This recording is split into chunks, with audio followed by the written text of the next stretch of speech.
Welcome to Movies, Films, and Flicks. I am Mark Hoffmeyer, and joining me is a man who hates it when people spill beer on his stained oak floor. It's Adam Clement. Hello. Now, when you have friends over, and you guys are drinking Red Bulls, you're playing beer pong, and you only have, 12 cups? No, 14 cups, 6 for the thing, 2 to dunk the water ball, the ping pong ball in, you guys don't really wash your cups. When you're playing, you have a piece of plywood in your apartment, and you just have beer falling over your stained oak floors. How do you feel? Are we suggesting this to be hypothetical? Because I got to tell you, Mark, I was not a big beer pong person in college. But if it happened... No, we're saying you have a stained oak floor and you hate it when people spill on it. Right. Well, I guess, I don't know. This makes me feel self-conscious because I understand the reference that you're alluding to, and I am not that person. That's not who I am as a man. I'm a good person. But you have caught me in a bit of a hypothetical conundrum because I would probably, in fact, react the way Mr. Travis, whatever his name is, in Friday the 13th Remake does when his rowdy friends get a little too carried away and end up mucking up his rich father's stained wood oak floor. Now, yeah. As a homeowner who's had to replace his floor twice because of water damage, I know how much of a pain it is to deal with flooring. So this guy is not me at all, Travis, from this movie. He screams like I do, which, to be fair, he and I both scream. A wonderful scream. Wonderful scream. He and I both scream. But hearing him complain about, messing up chairs, I feel the same. Someone walked into my house the other day, and they walked in when it was raining, didn't take their shoes off the door, and tracked in on my floor with their shoes. And then they walked onto my white rug. In my head, I was kind of playing to myself. I'm a 36-year-old man. I shouldn't really care about this, but someone just walked into my house and tracked in on my white carpet. Not a white carpet, like a white rug. Our floors wouldn't. Sure. And I just got pretty angry. And I guess I'm a suburban commando now, for sure. But when he was getting mad about that, I felt for him. Yeah, I don't think it's unreasonable for people. I go into a lot of houses. I wear my shoes sometimes, but most of the time I don't because I subscribe to the Asian household philosophy of just, if you're in a stranger's home, take your shoes off. You don't know where those shoes have been. You don't know where those people have been. So it's just something I have made a habit to do. Yeah. When I came back from Korea, I had a hard time walking into places with shoes because, you go into a restaurant sometimes, you kind of kick off your shoes and you sit around. So my shoes went off everywhere. I'm in IKEA. I'm walking around barefoot. Oh, did they escort you out? Yeah, but I'm Swedish, so they let me back in. Oh, that's right. You do look exceedingly Swedish. Yeah, they made me eat 2 full bars of chocolate while they watched. And then I drank some lingonberry, and that was my punishment, and I left. Yes. Yeah, but it was worth it all in all. If you ever want to eat chocolate and drink lingonberry, do that in IKEA. I can recommend that to you. A Swedish meatballs joke came to mind, but it might be too vulgar for your audience. Do it. I think I'll allow the theater of the mind to take its course with your audience. So you're pulling like an Event Horizon where just what they showed was enough. We don't need the director's cut. That's true. I'm a Hitchcock fanatic. That's his ideology as well. You want to hear something amazing? I showed my production design students Rear Window, and they clapped at the end of it. I hope it was because they enjoyed it and not because it was over. They loved it. So I spent about a half hour lecturing about the building of the sets and how it was built, and I showed behind-the-scenes pictures because I've been on those sets, and I talked to them all about the building of it and what they did and the working apartments. And then we watched it, and they were just obsessed with the thing. It made me so happy. But then I went and I showed them Jason X because the production design is just as impressive. I was going to say, and then you showed them Disturbia, starring Shia LaBeouf. Disturbia! Now, that does have some similarities. It's interesting you brought that up, because in the remake of Friday the 13th, there is a character named Chewie, and he's played by Aaron Yu, who is in Disturbia. Oh my gosh, we've just made contact or something, because I was going to suggest upon looking him up as well. I like him as an actor, by the way. He's very fun, brings good some presence. love. But He's also killed by Freddy in the remake of Nightmare on Elm Street. He's actually uncredited, but there's a scene where Rooney Mara's character is watching some poor soul who's got insomnia, and he's like vlogging or something, and you see him like lose his shit on camera and bash his brain into the webcam, which I'm not quite sure how that was uploaded, because it might have been a recording. Anyways, we're getting ahead of ourselves. His head fell on it afterwards, hit enter, like the rat in Endgame. Yes, that's exactly why. But it is interesting because I was just like, man, he hasn't been killed by Michael Myers. Maybe that's something to look forward to. But he has been killed by Jason and Freddy. Well, if Platinum Dunes does it, he'll probably get in. They must have him on some sort of some contract for Platinum Dunes movies. So now as you probably realize, according to the title of this podcast and what we said, we're going to be talking about Jason X, the 2001 film, and then the 2008 Friday the 13th remake. So I did something, Adam, and I want to hear your thoughts. Oh, 2009, I'm sorry. 2009. And I want to hear your thoughts. I ranked the characters in Friday the 13th, the remake, according to likable to not likable. And like just personality and who rings out to me. So I'm going to start last and work my way to best, and I want to get your thoughts on this, okay?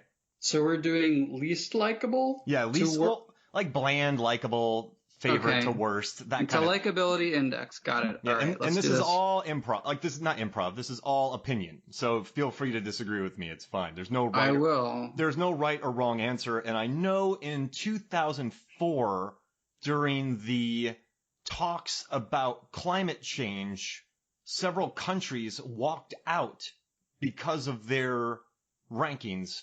Oh, no, 2014 rankings for this movie. So I don't want this to get heated between us, okay? I have no ego. So if you want to disagree with me, okay?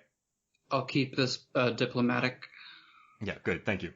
So for number 14, I'm going to go with Clay Miller, and that is played by Jared Padalecki, who is always good in Supernatural. The guy has personality. I have seen him with personality. He has hair. Yeah, listen, he wears the hair. The hair doesn't wear him.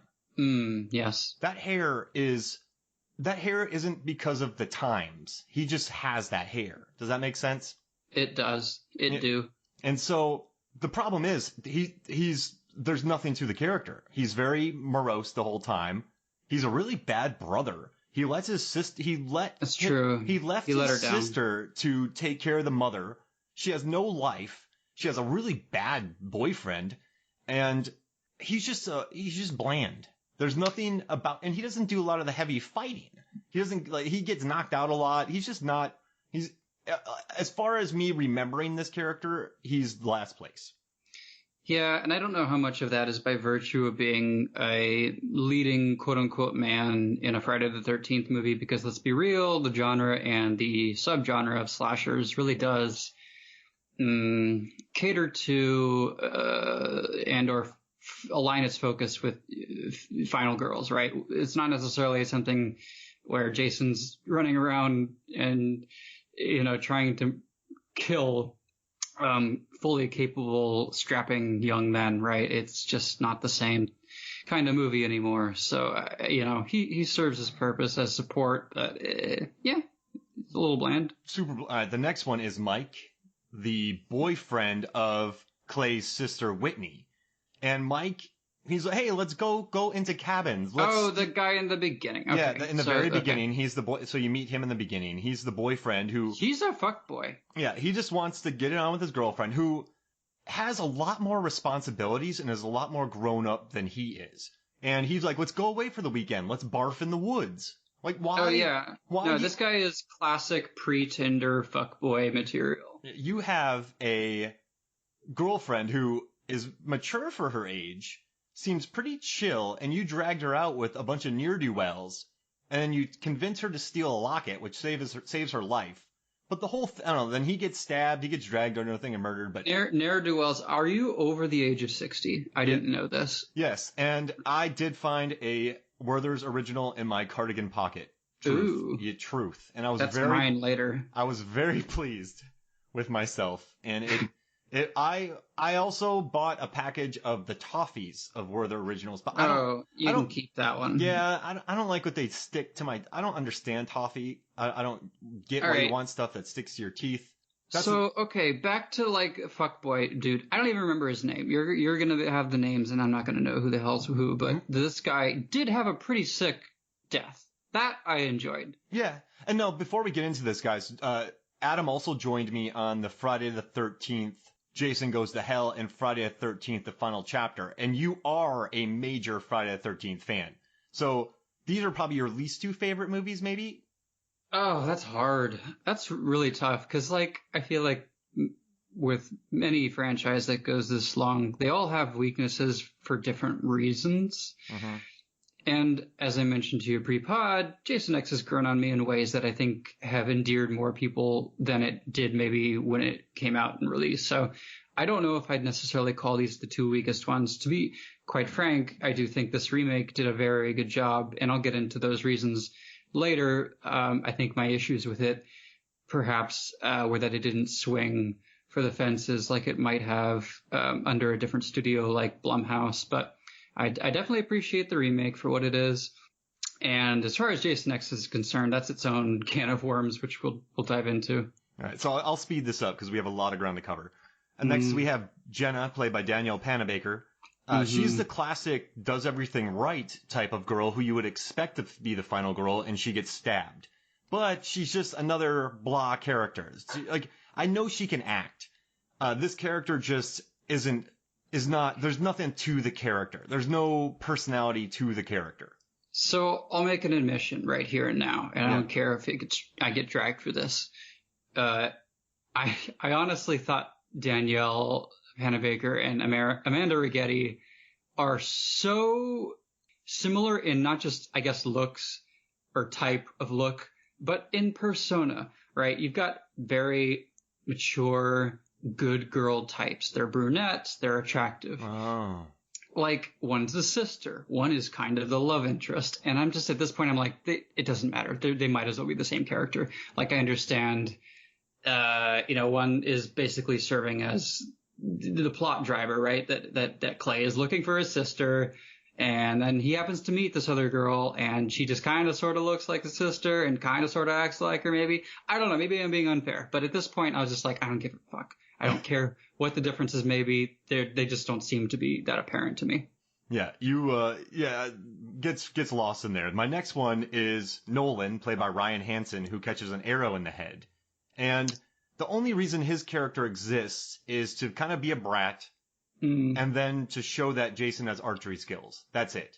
Yeah, and I actually really enjoy that kill too. I think that one has a good sense of humor, and I'm somewhat partial to it because I think the actor is quite good on Party Down. Oh yeah, and Veronica Mars. Yeah, so he's got a little bit of street cred, and it's funny that we've talked about, I guess, Supernatural and Veronica Mars and all this, because it really is, whether they all are or not, it does feel like a who's who of sort of CW early aughts programming. But yeah, I do kind of enjoy that shot through the head with that arrow, because not only is it kind of surprising, there's no real lead up to it, right? There's no like cue to expect it. He just kind of turns around and looks like a dope and falls over. And I was like, yeah, it's good that the movie is at least taking itself in stride. And then just what a crack shot by Jason. It leaves me so many questions. That's why I kind of like it. The next one's Chelsea Williford. She gets a machete in the head, then pulls up in a very gratuitous shot. But the two of them are just the same person. They're just on a boat, and then they get wiped out. Yeah, and that death it's definitely gratuitous, but I think it's also uniquely Friday the 13th, right? Yeah. I mean, you're talking about a gorgeous naked blonde in the water who's as she's killed, done so, as vulnerable as she is naked. So it is kind of interesting because I'm trying to trace back the timeline of Williford's music career. I do remember I want to be bad. I want to be bad. Yeah, makes me feel so good. Yeah. So I don't know, look, where she segued into quote unquote film, but I guess that's one way to go. Pop stars do pop up in horror movies a lot, that's for sure. Especially in the 90s and 2000s. A lot of them in horror movies. Oh, for sure. All right, the next one is Lawrence, who's Arlen Escarpata. He gets an axe in the back. I like the fight that he put up. Yeah, he was tough. But the whole magazine thing where there's a 5-minute scene with him. He's planning on jerking off, and he's just looking through magazines for pictures. Yeah, and I mean, whatever. I'm just like, what? And then the whole like, oh yeah, you're a musician. It was very. Aside from that moment where he actually got away from Jason, it was just not a memorable character. He was more memorable for the kill. Does that make sense? Yeah, I mean, he put up a fight, and you could tell that was kind of supposed to be something that's made him stand out. And yeah, I think there's a few moments where the movie, I don't want to say cleverly, but winkingly acknowledges the tropes and cliches that it's subscribing to, whether that's the Aaron Ewan line about let's be one big happy cliche, or his kind of in joke about his starting a music career, and the blonde asks him if it's rap, and he plays the race car, and he says, oh yeah, it's rap. Yeah. So, you only get so much time with these people, and some of them are more likable as a testament to this power ranking, but I don't know that he got the best material to work with. No, but he did get a good fight scene, but then he caught an axe in the back, which raises more questions, which is kind of cool. The next, and then the next two are the couple, Richie and Amanda. I'm just going to do them together, played by Ben Feldman and America Olivio. One guy gets caught in a bear trap, and the other lady gets burnt upside down. Yeah, I don't know about you, but that cold opening is just masterful. I mean, I think when you're talking about bringing back Friday the 13th as a remake or a reboot or whatever the hell you want to call it, you have a lot to condense, and you have a lot of decisions to make in terms of what timing you put it in year-wise, what kind of mythology you want to jump into, whether you want to deal with the Pamela stuff or the Jason stuff. And I think this was a very good condensation, right, of a lot of that, in a way that made it speed up and get to the point, because we all know this by now. You don't need to talk to anybody about who Jason is, right? Most people whether they've seen the movies or not, they know what they're getting with a Friday movie. So when that happened, you're introducing this idea that Jason's got a little bit of strategy, right? He's a schemer. He sets up traps. But man, that burning sleeping bag is absolutely brutal. I mean, that is. And I have a question. Is baby oil flammable? I don't think so. I mean, I wouldn't imagine it is. If somebody can correct me if I'm wrong. I never actually tested in a lab setting putting anything to baby oil. I guess baby oil wouldn't be flammable. You're probably like that. I guess the bigger question, no pun intended, would be, are fake tits flammable? Yeah, she. Man, Michael Bay walked out of he didn't like this movie because there's too much sex. Michael Bay did that? Yeah, so if you type He's the producer. If you type in Michael, and I listened to the documentary about it, Camp Crystal Lake Memories, and there's a lot of problems with the producers behind the scenes, the director, and Michael Bay walked out of the screening saying that there was too much sex. He's quoted as saying that. I mean, I can hardly believe it, but I'll take your word for it. And I was going to say, like, even for Friday the 13th standards, not only is this one, I mean, I'll be a guy for a minute, jam-packed with hotties. Like, it does subscribe to way more screen time devoted to sex. Like, I don't know if I necessarily complain about that because, this is a very knowing exploitation movie still, but it does spend more time. And I would be curious as to what kind of data that looks like across the franchise of time devoted to, fucking and whatever the hell. Normally I do data, but I would be creepy if I did that data. Yeah, that might not be as academic as your other pursuits. Maybe not want your name on that kind of author, yeah. Chuck Finley wrote. So I guess I kind of lumped them together. And then my next one is Wade, who's Jonathan Sadowski. And he's the one who finds the massive pot crop. And the reason I put him here, he's very shady, weird, but he just wants to get the marijuana that Jason is presumably growing. Mm-hmm. And I just like how, so I was watching the dead meat on all the kills, and the guy was right that he looks scared. And that was refreshing enough for me to think this guy's memorable, because when Jason's coming at him, he loses it. And I thought that was pretty cool. Well, it's also the first kill of the movie if you don't count Pamela's flashback, right? Yeah. Yeah, no, that is an effective scene because we all know what's coming, but I think framing not just the silhouette of Jason appearing out of nowhere, but his reaction, it does feel somewhat authentic. Is Jason a marijuana farmer? I think whether he knows he is or not does kind of make it so, right? Because it's just it's in such abundance that he'd be silly not to have noticed. I think he gives it to the locals, and then they give him the money, they split it, and then he buys supplies with it, because he's a person who eats. Oh, I don't know about that. My theory was that he grows it and he gives it to the locals and they protect him, like that old lady. Oh, and then they sell it to make their own money. Sure, right? But I'm pretty sure Jason's like eating wildlife, squirrels and or people, if it came down to it. Like Michael Myers eating rats. Yeah, sure. I mean, Halloween Resurrection, he ate rats.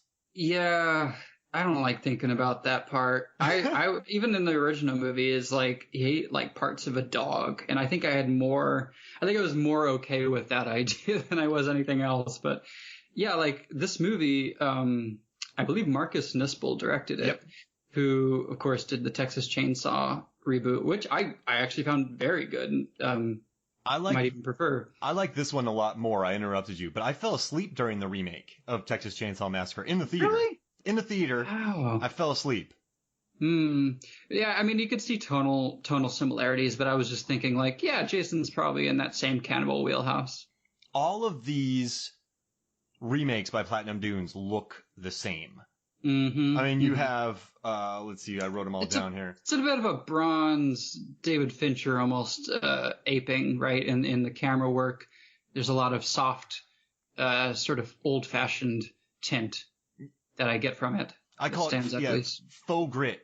And then, like you said, the old-fashioned tint. So Texas Chainsaw, Unborn, Nightmare on Elm Street, Amityville, Hitcher, they all found ways to make exciting, kind of almost primal-esque movies, glossy and boring. Yeah, that's a good point, because they don't feel authentically grindhouse, right? They're too slick for that. So I think they use other techniques to try to imitate it in a way it just sort of falls flat. All right, so I'm down to the last 5. Are you excited? I can only assume I know which ones are left, but to be quite honest, my memory is so bad with these characters. All right, so it's Bree, played by Juliana Gill, and she is actually killed about 4 times in this movie. But so there's a scene in this movie where Michael Myers teleports. So in 12 seconds, he runs about 40 yards and gets on a roof, which is... You said Michael Myers. Oh, Jason. You're expelled. You're excommunicated from this pod. Jason. Oh, all right, guys. This is movies. It's over. Adam's gonna finish this out. Hey, Adam, just text me when you're. Guys, I got you. It's gonna be fine. How amazing would that be if I leave and you just pull a like Frank the Tank from Old School and just black out and drop some of the greatest knowledge ever, and then this becomes our biggest hit? Oh God, no! I couldn't do it. I couldn't go on without you. Okay, but so I don't want to get too much into her big scene with Trent. I just want to say, after Lawrence is killed, she has a breakdown that feels way more nuanced than anything this movie deserves. She collapses, is crying, just sort of loses it. And I don't know why, but it was memorable. I just thought, hey, this feels right to me. And so I think I know which one you're talking about, and I actually have a similar thought, but for different reasons. It does feel memorable, although I would concede that whether this is authentically true to life in a mental situation where people are killing each other and your friend is in danger, she reacts in a way that says she's hearing this guy, right, her friend, maybe she's not friends with him, she's hearing somebody innocently butchered, and they're screaming for help, right? Is this the scenario that you're referring to? Yeah. And she says, "Shut up, shut up, shut up." And it's like, okay, I understand you're going through some shit right now, but you have to, like, let's pretend like we care about our friend to the point where if they're screaming in pain and we can't do anything about it, we react in a kinder, more sympathetic way than, "Shut the fuck up, you're dying, I know, but I don't want to hear it." That's basically what she's saying. Well, she didn't know him. They all didn't seem to know each other. Okay. And somebody also, who's a stranger who's getting killed. She's a videographer as well, so I like that. Oh, okay. She's going to like Tisch for film school. I loved your reaction there. Yeah. But you're right. She did not. She said "shut up" to a man screaming, dying. But I mean, I get, like, part of it, she's having a breakdown. Like, she's not going to think about that. She just doesn't want to hear somebody screaming and wailing in pain. That I get. But it just seemed to me, like, incredibly selfish. didn't she say someone should help him, and then everyone was screaming? She's Yeah. like, someone should help him, and then everyone said no. So she realized that no one would save him, and she was the one who said we should help him. Everyone says no, then she realized the situation and just kind of lost it, knowing he would die. I mean, if that's what you want to call nuance, by all means, go for it. She's a hero. All right, so my last, I have 4 left. Donnie, who is the very weird redneck in New Jersey. I mean, I don't know if that's PC anymore, but I think we're both from the South enough to be able to say that with confidence. I guess I apologize if that's a wrong comment, but this character is portrayed as... Oh, classic. Yeah. Classic, Southern good old boy who may not be all right upstairs. So I guess I don't feel too bad saying, and I'm from Hudson, Florida in the country, so I don't feel too bad about that. You got 2 rednecks on this pod right now. Yeah, I grew up sort of feral, just riding my bike around, causing trouble, so I mean, I'm all for it. But this guy he just talks to himself. He obviously makes love to a mannequin. He steals pot. Obviously. I just love that it's obvious. Yes, he's from the South. He's not quite right upstairs. Obviously, he makes love to a mannequin. Well, remember how he's talking to it? Oh, I know. I'm aware. There's enough implication there. I'm not suggesting he doesn't. Yeah, so he looks at the mannequin and he goes, "Do you like that bitch?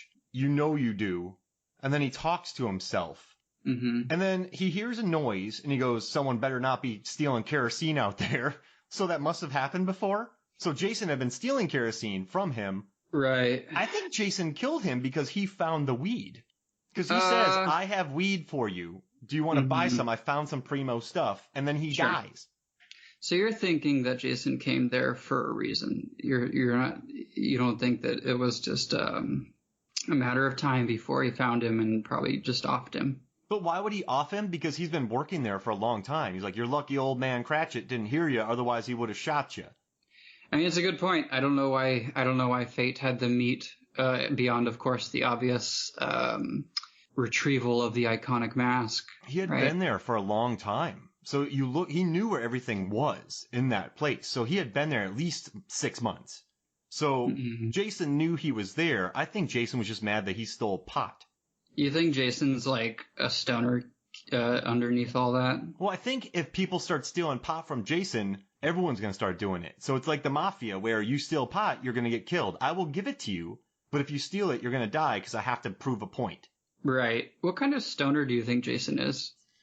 Man, I'd say Do you think he's like a Hot Topic shopper type, or do you think he's like a Grateful Dead stoner, a surfer stoner maybe? He's like a Gary Oldman from True Romance mixed with War Child from Point Break stoner.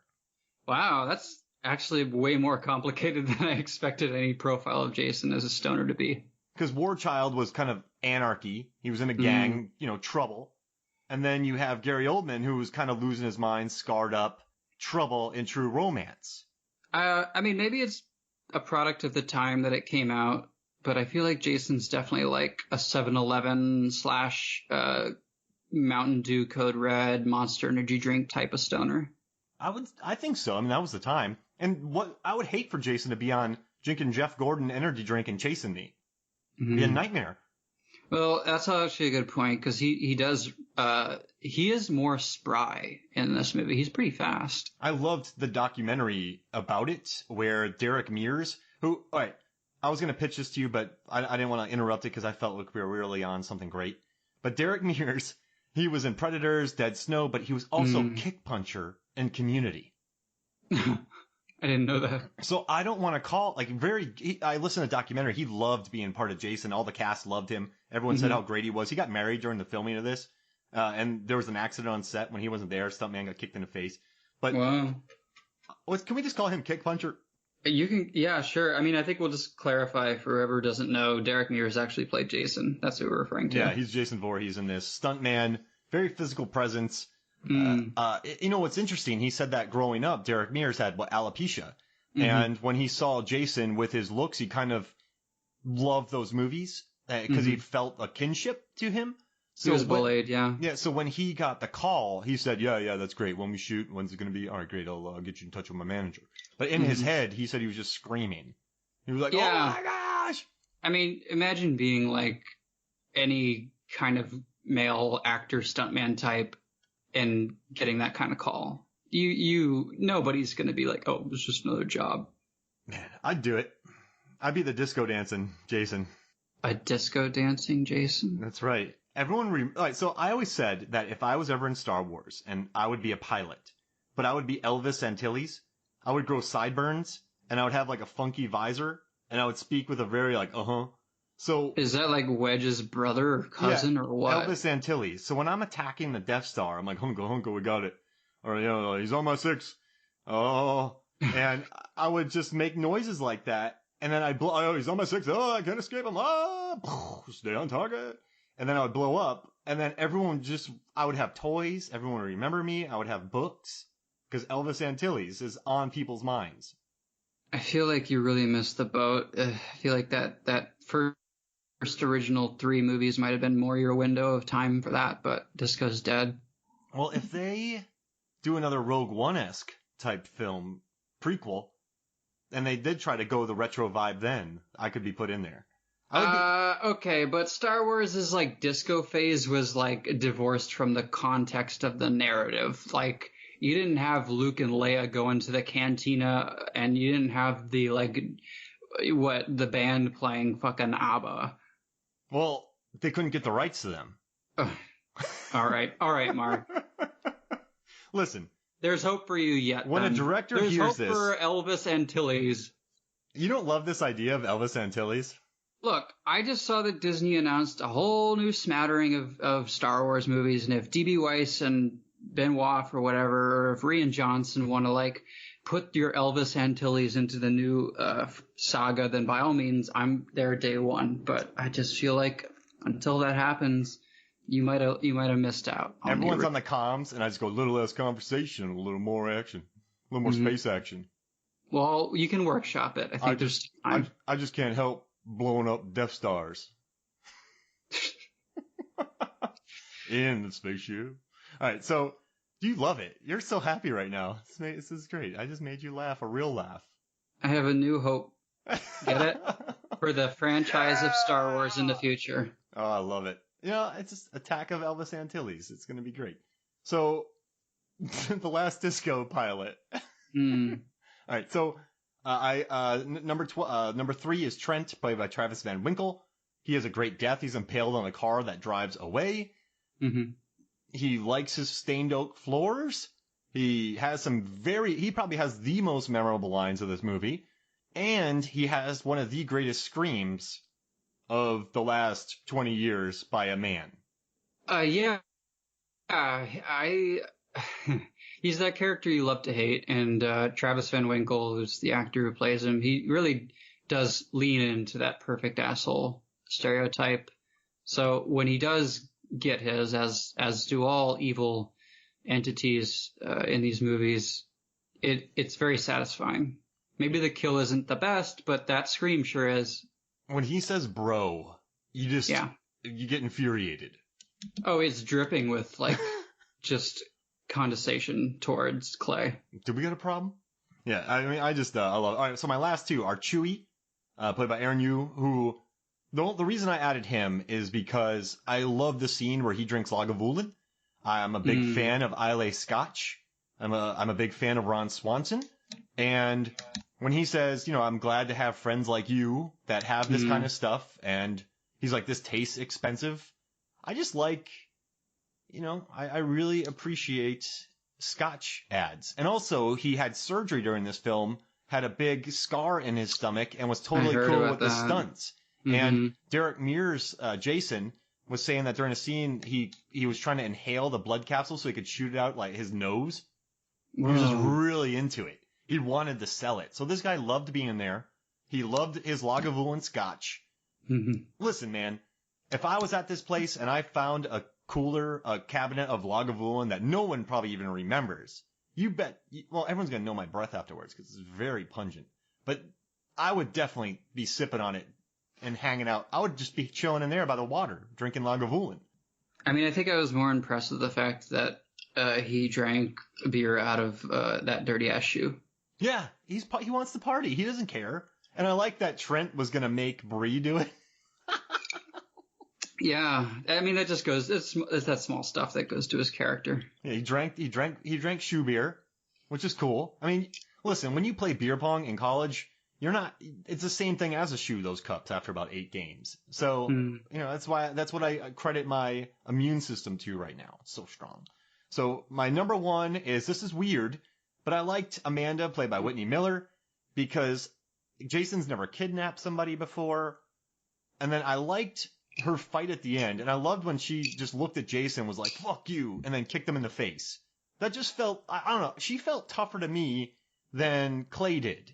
And I don't know, I just thought, there's not much to her character, other people have more memorable stuff, but I was more invested in her at the end than I was in anybody else. And I don't know, I believed her kick, I don't know, I like anybody that just could keep their composure, drop an F-bomb on Jason and kick him in the face. Now, I don't know why she and her brother carried Jason to the lake to drop him in the water. Was that visible, though? Did we see that? I don't think we do we? Yeah, but they carried him. So they killed him, then they picked him up, and they dropped him in the water. I don't remember that scene. I thought it was just like, didn't they take his mask or something? I think it was just his mask. No, they dropped him in the water. I gotta revisit this, because I'm not seeing either of those two nimwits picking up that giant-ass cadaver and putting it out in the water. But I'll tell you what, and I expected you to have some half-baked choice for your number one.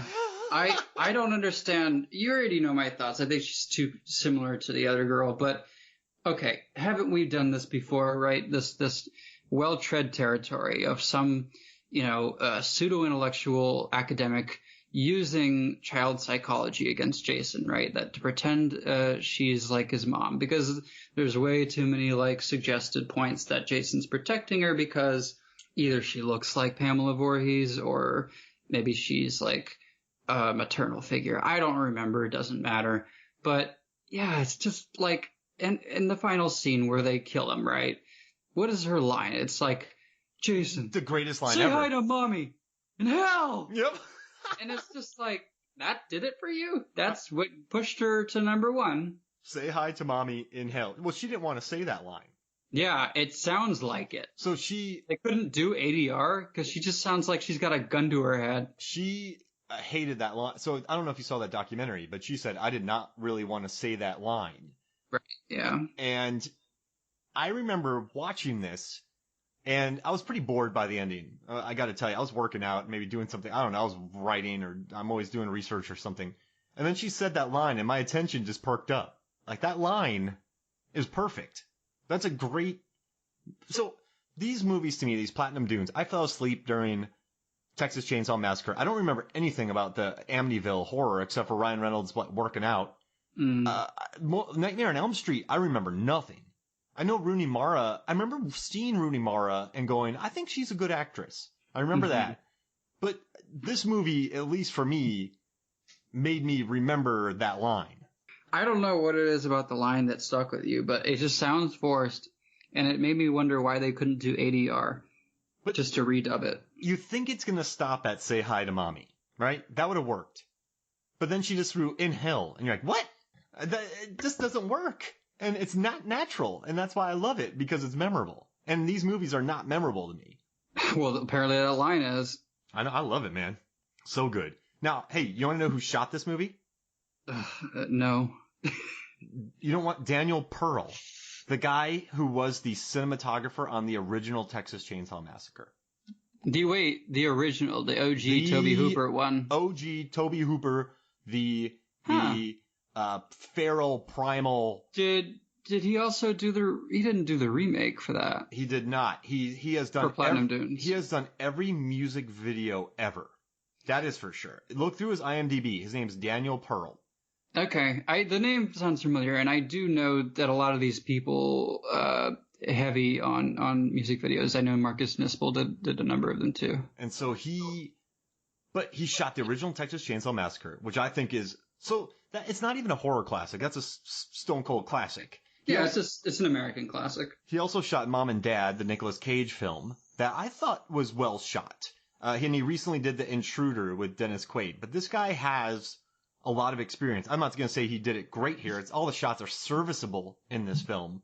But I think they just he's capable with the music videos of getting the aesthetic they wanted. Mm.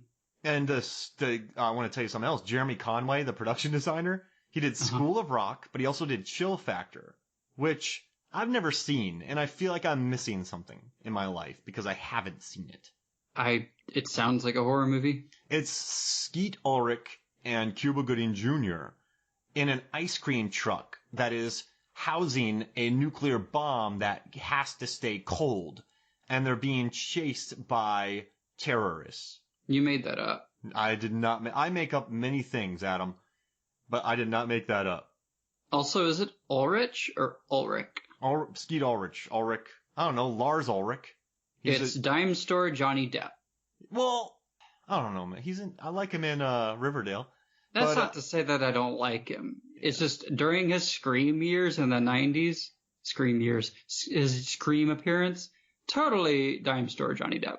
I mean, yeah, he had the vibe, but do you think Wes Craven wanted that? I mean, Wes Craven built Johnny Depp's career, so clearly he was looking for that similar X factor. Hey.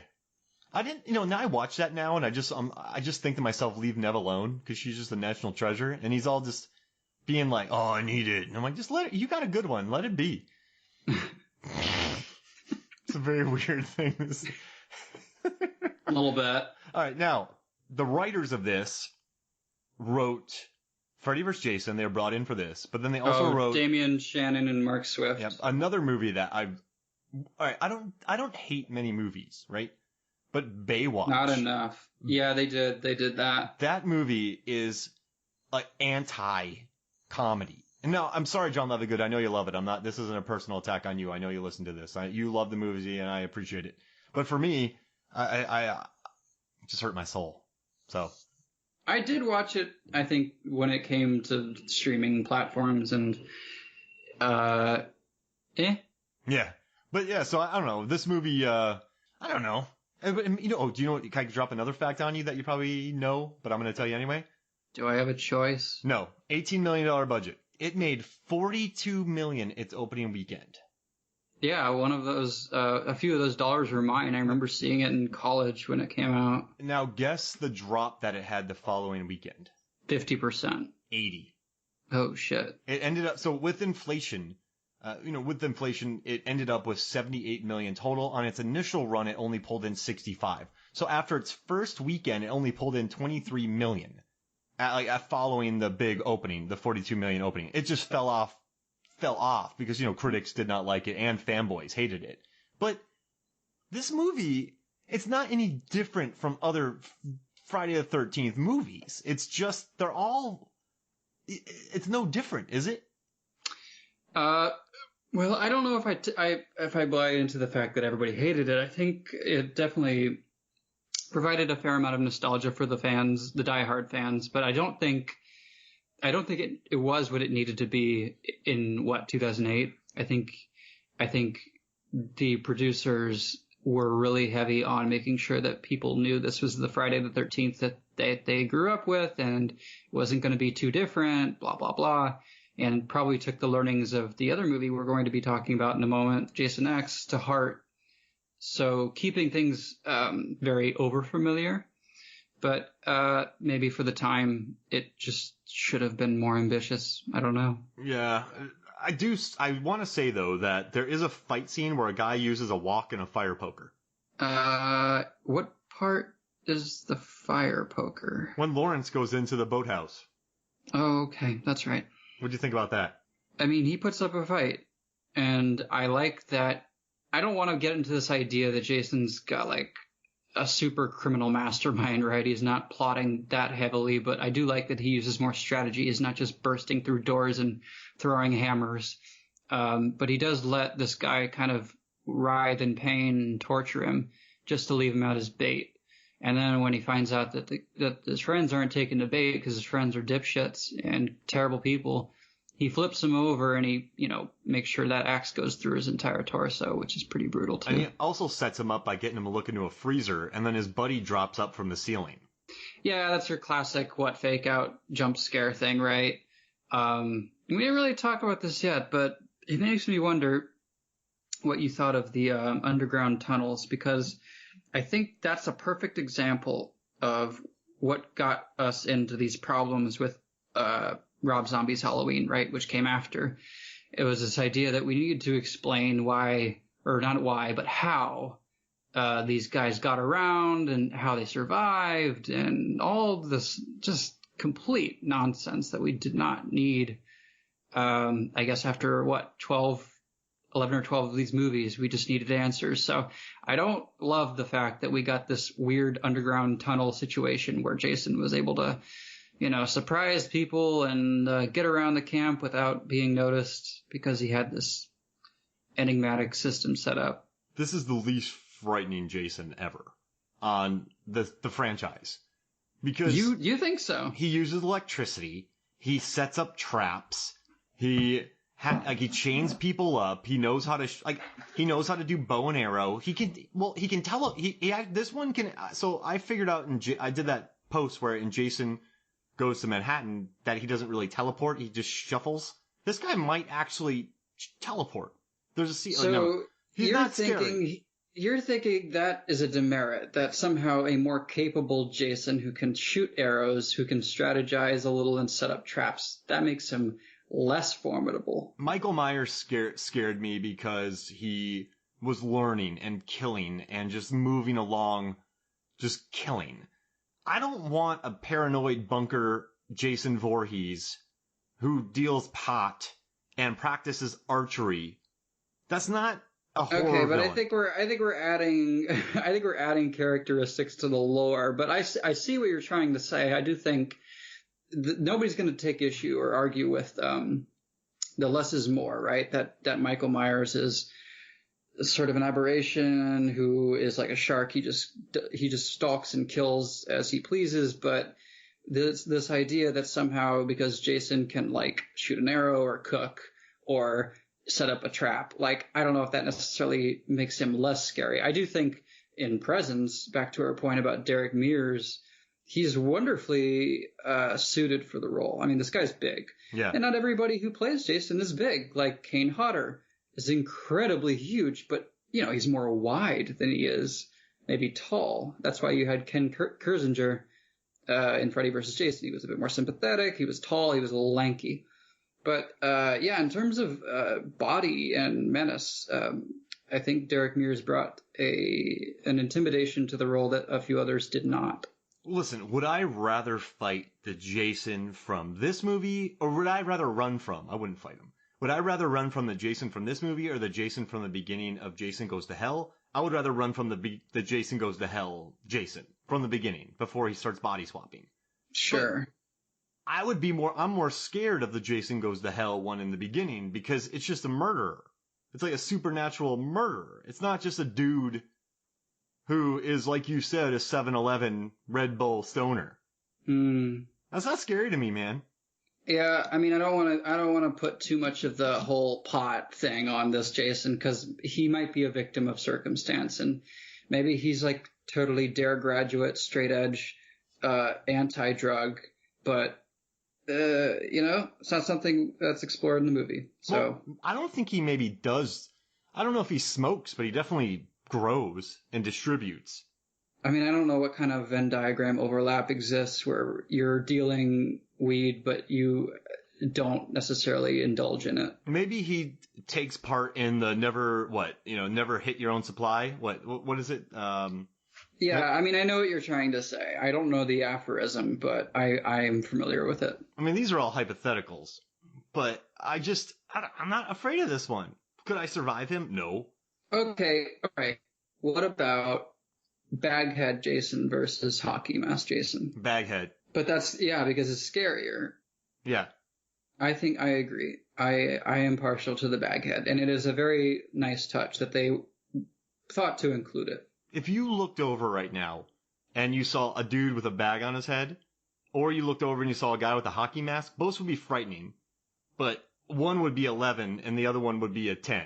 Yeah, I mean, they're both pretty terrifying, but I do think there's something unshowman-like about a bag over your head. It's more practical. Like a hockey mask, I don't think Jason's is vain. I think he clearly just wants to hide his damn face, and who wouldn't? A hockey mask, anybody could put a hockey mask on. You put that on for hockey. But who the hell runs around in the woods with a bag over their head? Yeah, exactly. See, you got me all scared, man. Terrified. I'm sorry. Turn the light on. Yeah, my lights. I forgot to turn my light on in my room right now, so it's really dark actually, and I'm looking inside my house. Ruh-roh. I don't see my cats. I'm a little worried. All right, how about this? Let's take a break. I'm gonna walk around the house, and I'm gonna say, "Is anyone here?" Check on the cats. And I will be right back. Okay? Okay. I'll be right back, and we'll. Oh, he said, "I'll be right back."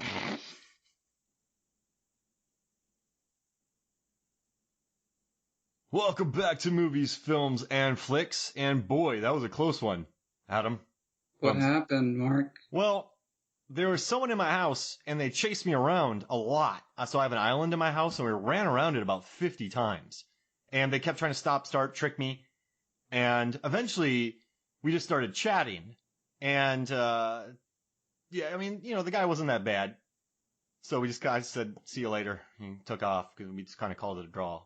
Oh, that's a relief. You didn't want anything? No, well, he said, like, "Listen, I would have totally have, wiped you out, but I don't know, you kind of get me, and you got some slick island maneuvering skills." And I was like, "Oh, you too, man. Thanks for not hurting my cats like a crazy person." See, you can fight evil with reason. Yeah, and turns out he's a fan of Deep Blue Sea, Adam. Oh no, that's why. Yeah.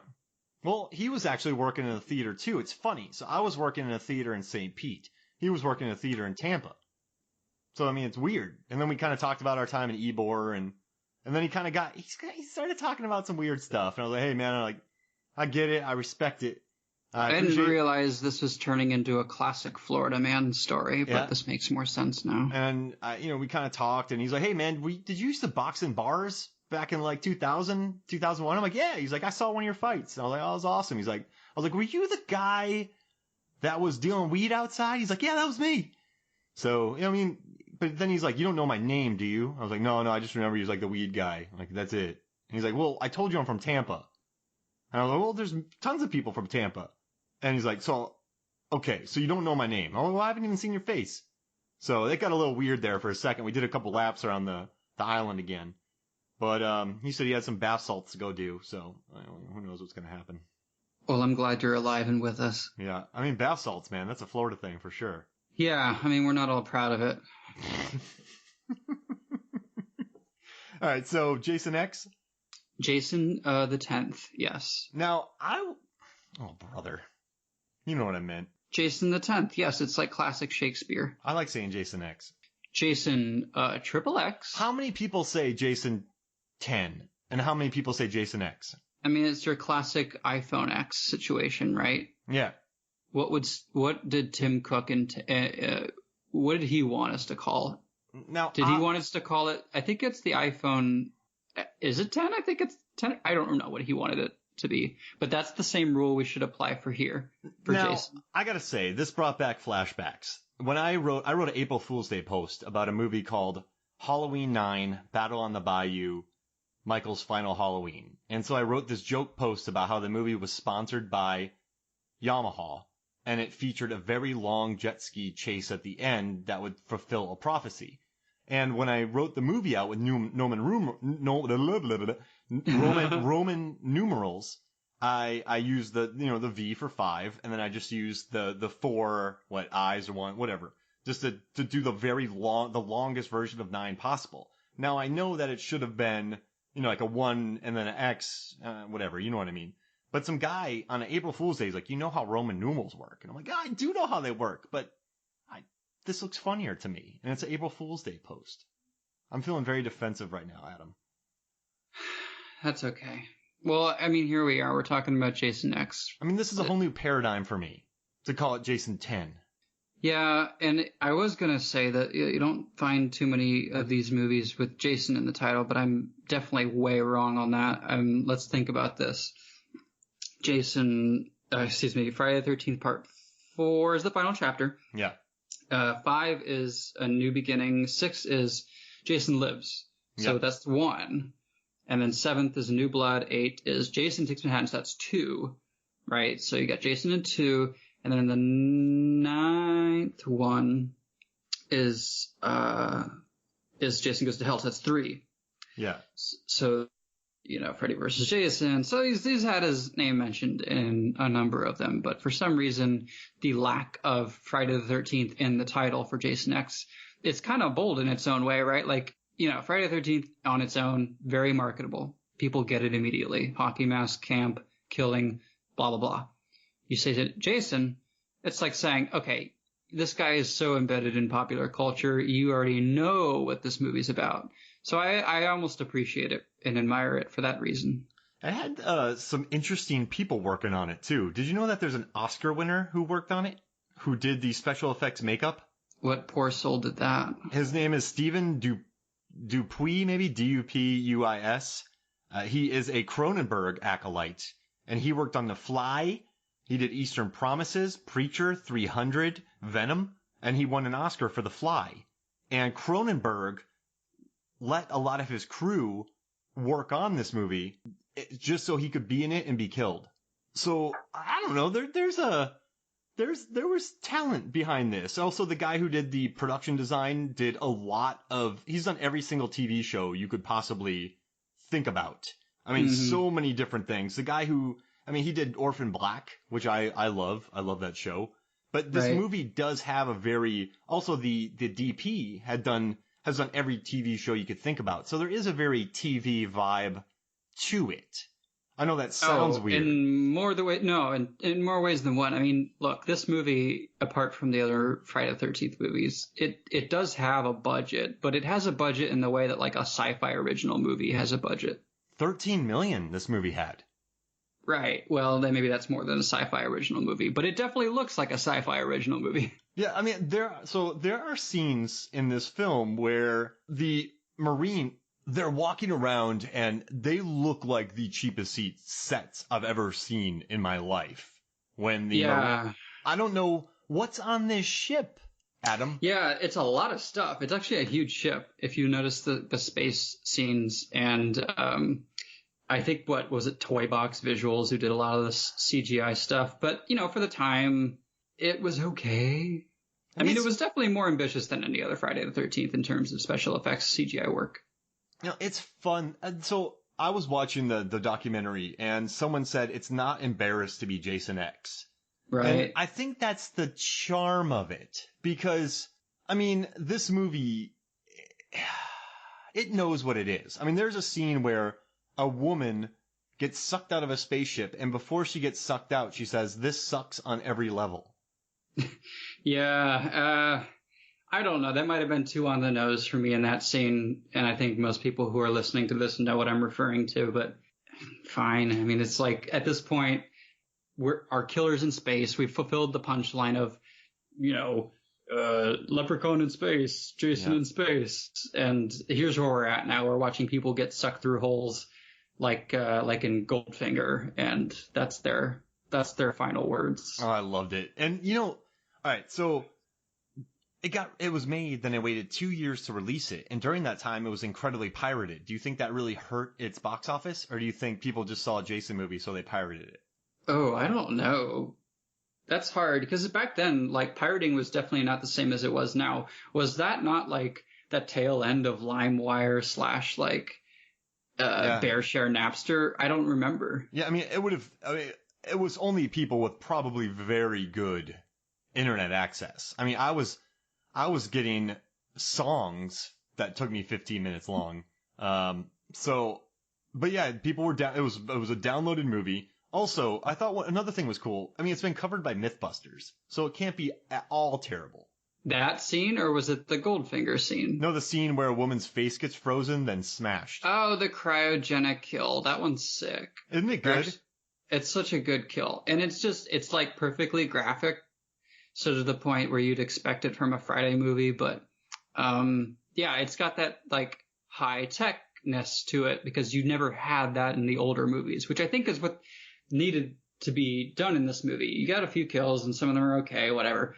But it's those like high tech, unique situation ones that like drop Jason into a native environment and have the kills be native to that environment. That's I think one of the better ones in the movie. I love when the guy gets his arm chopped off and then they just regrow it. Right. That's weird. Yeah. And then also, all right, so aside from our homeboy from Jason Goes to Hell who spears Kane Hodder through a glass window, has there ever been a tougher Friday the 13th character than Sergeant Brodsky? Boy, that's hard. I think you probably talk about Creighton Duke, but Creighton Duke was more like all talk and no walk, because by the time he gets face to face with Jason, he gets his like back cracked and he's killed. But no, Brodsky's the man. Brodsky rules. I mean, he has my favorite line in the movie when, what does he say? You can't kill me. And then that ought to do it. Oh yeah. Well, he gets impaled and he's like, you think that's going to be enough to whatever kill me? And Jason sticks him another time. He goes, yep, that'll do it. And then he comes back and I know they have their big showdown, but their big showdown is them walking into each other. Yeah, that's a really awkward cut, too, because you obviously... there's a lot going on, right? There's explosions, and you're expecting them to duke it out, but they walk into each other in such a way that was so clearly made for them to say, okay, cut! And when they, run into each other, they don't do anything, actually. It was like those guys at a bar who don't want to hit each other, and they just sort of bump chests. You hit me. Do you think they did that for a little bit? Oh, yeah, like the aggressive, like, maybe make out scenes. Yeah. So they just kind of bump chests. Come on, hit me. You think that's what they did? Like, bro, you want to make out with me, and put their face in their face. I mean, well, Brodsky couldn't take off his helmet, so it would have killed him. Maybe they just said, you know what I'd do to you if I didn't have this helmet on. Perhaps. Yeah, I mean, by that point, they both have helmets, and yeah, I'll get into it later, but Jason's helmet ain't my favorite, that's for damn sure. Now, why is hockey outlawed in 2024? I don't know, but I kind of love it, and it's interesting because, like, you'd think if they're going to outlaw it, maybe just outlaw the fighting in it, because I'm guessing that's why. Or maybe there was some really traumatic incident where there was a fight on the ice, but one of the guys took off his shoe and used the blade to, like, kill somebody, in which case they might as well be Jason. Maybe they had their own, like, Jason on the team, and they just got a little mad one day. Speaking of Michael Myers from Halloween H2O, he stabbed someone in the face with a ice skate. That's right, Joseph Gordon-Levitt's character. Now, I just want to say something. The podcast before this is called Youngblood, and if you haven't listened to it, my friend pitched it to me, and it's a hockey movie starring Rob Lowe as a good hockey player becoming a fighter. And in the movie, Patrick Swayze gets his head hurt. So maybe that's the beginning of the end for hockey, was the head injuries. I mean, I don't know what kind of timeline we're looking at for that kind of thing. It seems a bit anachronistic, but perhaps, yeah. So we did a movie that you can't rent and you can't stream. You have to buy. That's very MFF, isn't it? Yeah, that's on brand. Very on brand. It is. All right, so, I mean, I love that they said that hockey was outlawed. So these are students in space, right? And why are Marines with them? Students in space. Why do they have Marines? 'Cause kids are stupid. And they need to be protected. Also, I think if you have any space endeavor, whatever that may be, like clearly an alien, it was just trash, right? Or whatever the hell they were doing. Like, this is going to be an alien on board, and it's going to kill everyone. So, actually, that reminds me, like, the teacher, right? The smarmy-ass teacher who's trying to profit from Jason. Like, I don't know. There's a difference between loving homage and blatant ripoff of Paul Reiser's character in Aliens and, working for the Weyland-Yutani company. But that was like straight up, talking on the monitor with his company and saying he's going to make a lot of money and bringing the specimen back for research and how valuable it is. Like, I mean, I guess it makes sense for the story, so I won't fight it too much, but... It's like, they just couldn't 8-pole riser, enough in that. And now, the guy made a comment, too, when he woke him up. And the guy goes, what do you got, another box of DVDs? Oh, right, yeah. So, were people finding boxes of DVDs 455 years from now? Or Well, wait, 440 years from now? yeah, it was like 430. I don't know about DVDs, but when it comes to like PS2 discs, Yeah. those things have a horrible half-life. Like they start to deteriorate after what, like 10, 15 years, I think. And I don't want to do the math because I'm too lazy, but if those are dying out that quickly, I'm pretty sure any DVD discs aren't lasting 430 some years, much less 100 years. Now, I know it's only been, 25 years, 26 years since discs came out, maybe 30. But if I found a Roadhouse Laserdisc, I'd buy it. I'd never watch it, but I'd like to have it. Do you think that's what people would go for with these DVDs?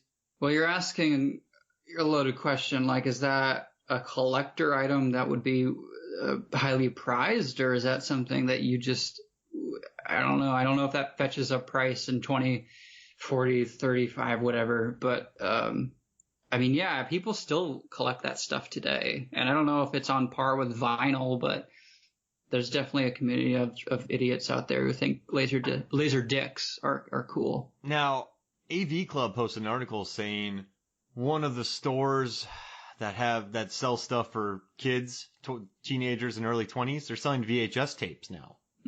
Yes, and that's true. The Urban Outfitters example is very wild because you go in there and I don't, maybe you do, somebody does, some poor soul pays like $25 for a 4-pack of VHS tapes that I guarantee you your boomer parents have somewhere in the attic and look way more authentic and crusty. And I get it. That aesthetic, it rules. Like, I'm all about that.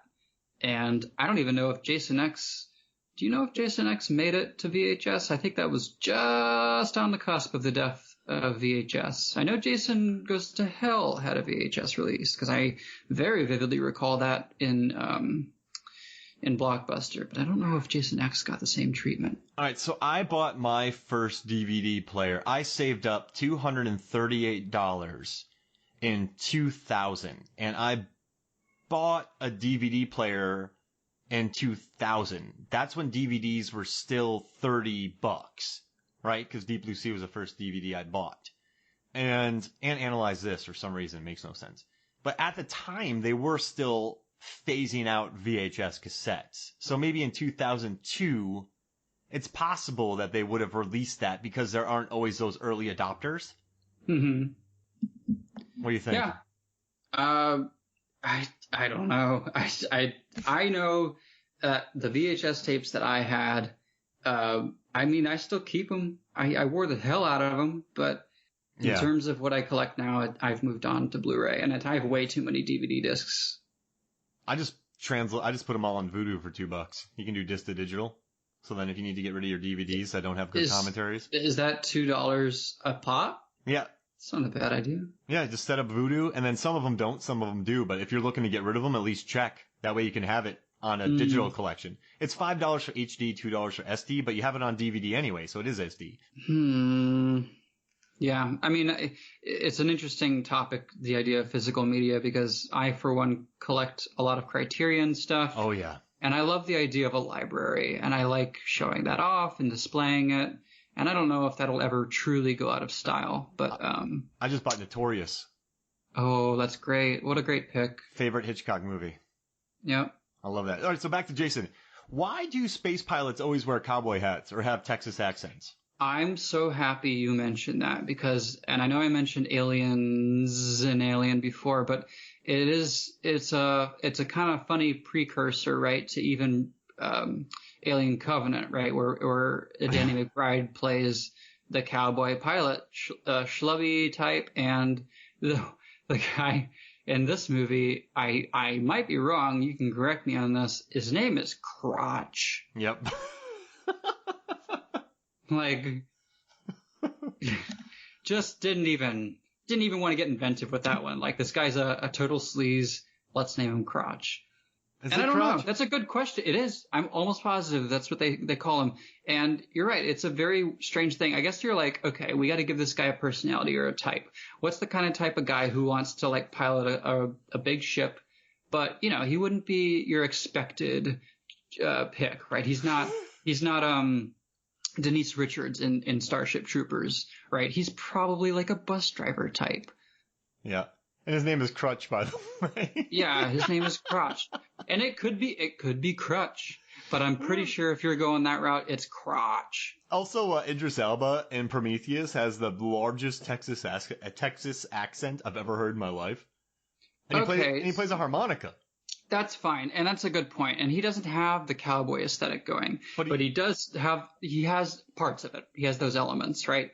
And I think that's probably more important than somebody who looks like Danny McBride wearing a cowboy hat. Do you think Slim Pickens from Dr. Strangelove set the precedent? I don't know if he was the first, but he could have been, and that would have been a good original to model off of. That makes sense. This is why I love my podcast, because we just talked about Notorious, Jason X, Alien Covenant, Prometheus, and Dr. Strangelove in 2 minutes. Almost all in the same breath. And there is an interesting bit to Crotch's dialogue that I couldn't help but ponder, and this is probably something that you were going to get into, and I would be surprised if you hadn't. But here's what I'm thinking: as somebody who runs this pod, you as Mark Hoffmeyer, hear the line, "You should have been around for the Microsoft conflict. We were basically beating each other with our own limbs." Huh? Sounds like, all right, all the power went out, right? And like electricity, all that went down.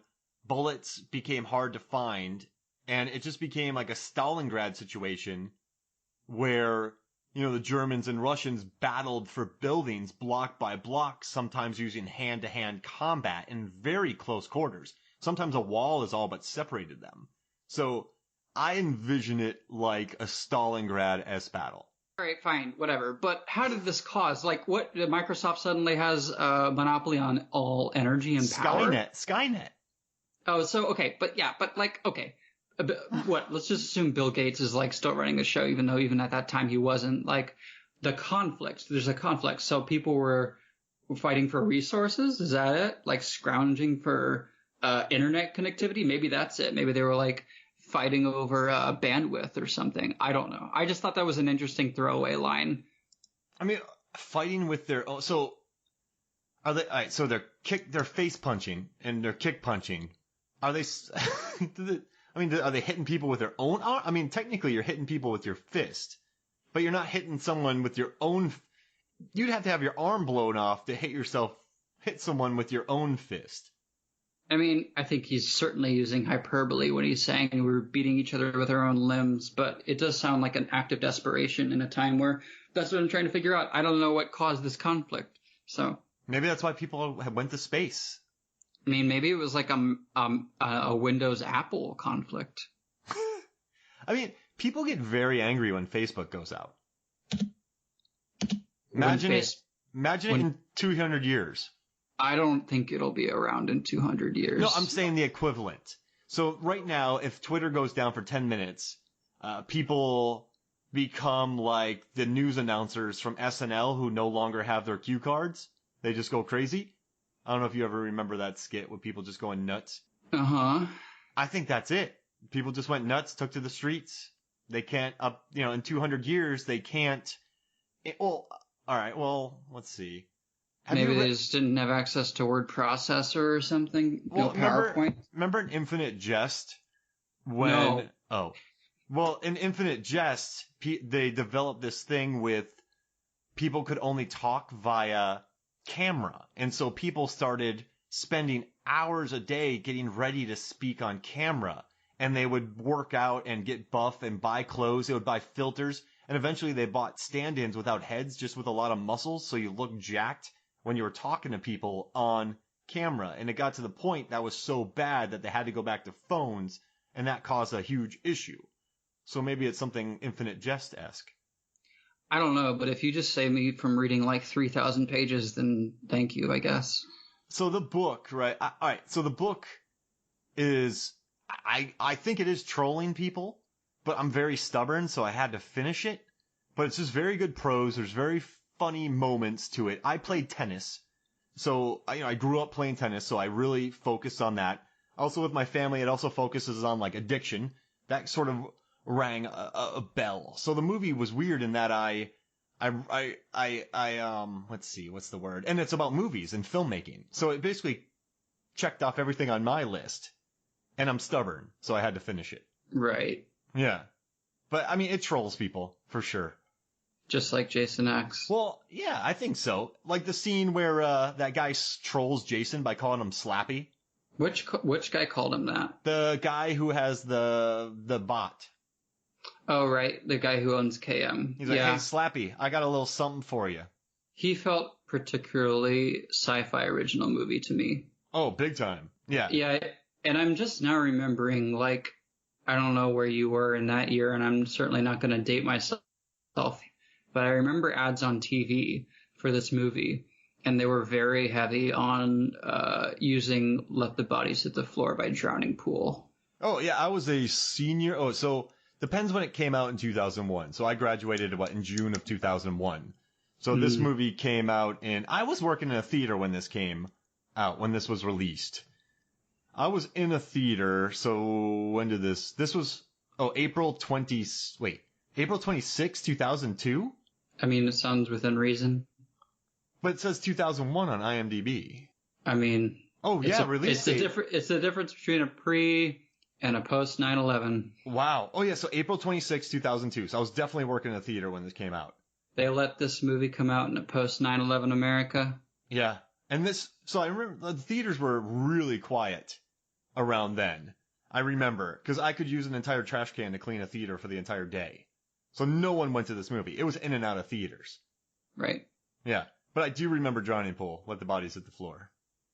That was pretty great. I loved it. I mean, sometimes you gotta let the bodies hit the floor. Have you ever hit a mosh pit before? Yeah, I have been in a pit or two. Yeah, that's right. I could see you in there. Punch dancing, hardcore music. I mean, I usually just get thrown around. I don't really have much of a say in the matter. But I don't know. You just submit. You submit to the pit. Yeah, submit to the pit. I got headbutted during a Disturbed concert one time. That put me... that explains a lot. Yeah.